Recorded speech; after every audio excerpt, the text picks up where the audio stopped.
नमस्कार दोस्तों, आज की इस वीडियो में आपको बताऊंगा वृत्त का परिधि और वृत्त का क्षेत्रफल ज्ञात करने के लिए। ठीक ना। सवाल करा कि 28 सेमी व्यास वाले वृत्त की परिधि तथा क्षेत्रफल ज्ञात करें। ठीक ना।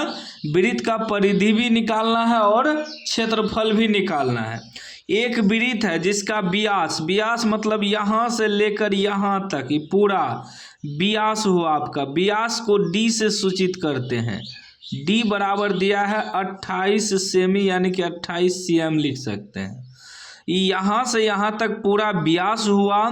ठीक ना। और यहाँ से आधा जो होता है, आधा इसको त्रिज्या कहते हैं।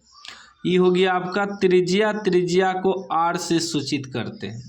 जब भी वृत्त का क्षेत्रफल या परिधि निकालेंगे तो हमें त्रिज्या मालूम होना चाहिए। तो अभी हमको क्या दिया है, यहाँ से लेकर यहाँ तक व्यास दिया है। तो व्यास से पहले हम लोग त्रिज्या निकाल लेंगे, उसके बाद परिधि और क्षेत्रफल निकालेंगे। तो व्यास जो होता है, व्यास यानी डी बराबर इसका सूत्र होता है 2r।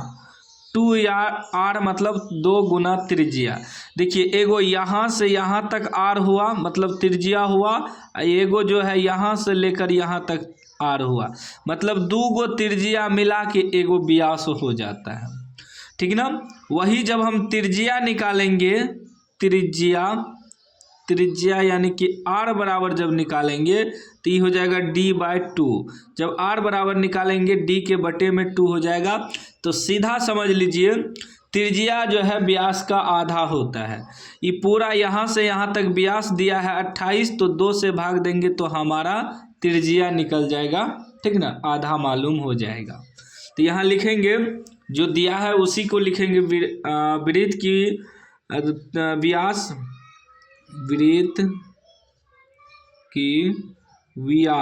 वृत्त की व्यास यानी कि d बराबर कितना दिया है 28 cm। तो पहले हम लोग त्रिज्या निकाल लेंगे। त्रिज्या यानी कि r बराबर तो हो जाएगा 28/2, तो कितना निकल जाएगा 14 cm। अब 14 cm हमारा त्रिज्या मालूम हो गया तो हम आसानी से निकाल सकते हैं वृत्त की परिधि।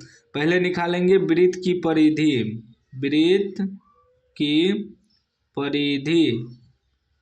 वृत्त की परिधि का सूत्र होता है 2πr। वृत्त का परिधि का मतलब समझे आप। परिधि का मतलब हुआ यहाँ से लेकर यहाँ तक चारों तरफ घेरा, उसी को परिधि कहते हैं। तो वृत्त है ही, इसका चारों तरफ का घेरा निकालना है, उसी को परिधि कहा जाता है। जैसे हम लोग कोई खेत होता है तो चारों तरफ घेरते हैं ना, तो परिधि हुआ या परिमाप हुआ। ठीक ना, दोनों एक ही चीज हुआ। तो वृत्त की परिधि या परिमाप बराबर होता है 2πr सूत्र। तो 2π का मान होता है 22/7। r कितना दिया है, त्रिज्या 14 दिया है, तो 7 से 2 बार में कट जाएगा तो कितना हो जाएगा 22 दूना 44, 44 दूना 88। 88 cm जो है हमारा परिधि निकल गया, आंसर निकल गया। लेकिन ये तो परिधि हुआ, अब क्षेत्रफल भी निकालना है।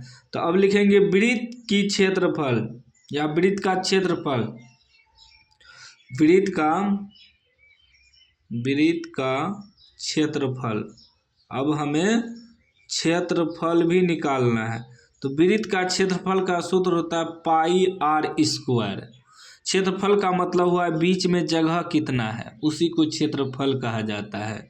तो पाई का मान रखेंगे 22/7। r² मतलब r गुना r। तो r कितना दिया है त्रिज्या 14, तो 14 गुना 14 स्क्वायर है ना, 2 बार लिखेंगे।